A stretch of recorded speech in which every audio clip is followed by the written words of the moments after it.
When we talk about conversational copywriting, as a default, we're often talking about writing more in the style of the spoken word, spoken language, than the written word. And that is because the written word tends to be, hey, less personal, less engaging. It's more formal. At school, we're taught how to write grammatically.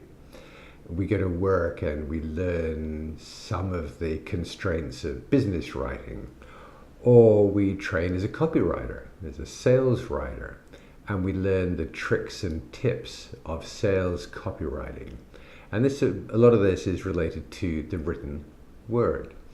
And it's not very personal, it's not very conversational, it's not very engaging, it's not a very good way to touch your audience emotionally. So as a default, when it comes to conversational copywriting, I often talk about writing as if you were speaking, because in conversation, we don't follow the same constraints. We're not concerned so much by grammar and things like that. So conversational copywriting is more naturally associated with the spoken word.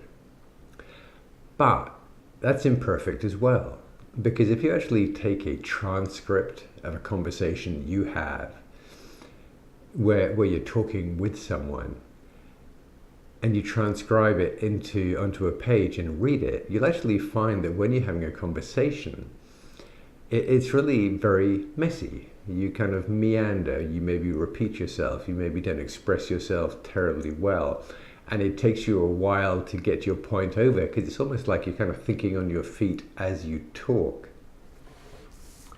So if the written word isn't the perfect model for conversational copywriting, and verbal oral conversation isn't the perfect model, where can we look? Well, perhaps in a slightly unexpected place, and that is in the world of fiction. So, think of your favorite novelist. Read through one of his or her books and look out for the dialogue.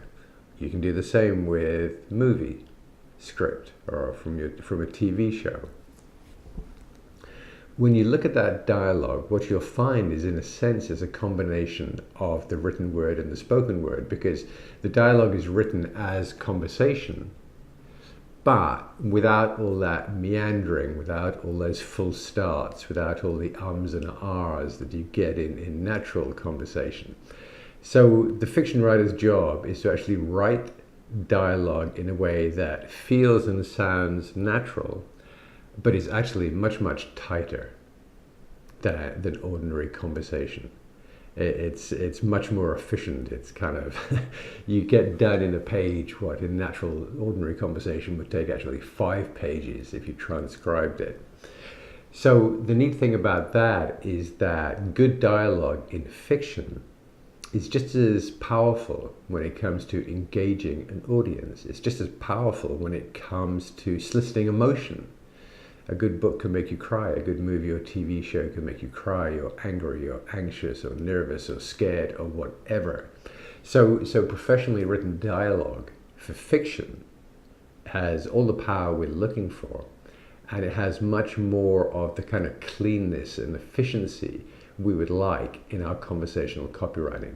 So that then is the point of this little chat, is to say, don't go with traditional written approach to copywriting when you want to be conversational. Yes, think in terms of verbal oral conversation, but we really want to get away from the kind of inefficiencies, the meandering that happens there.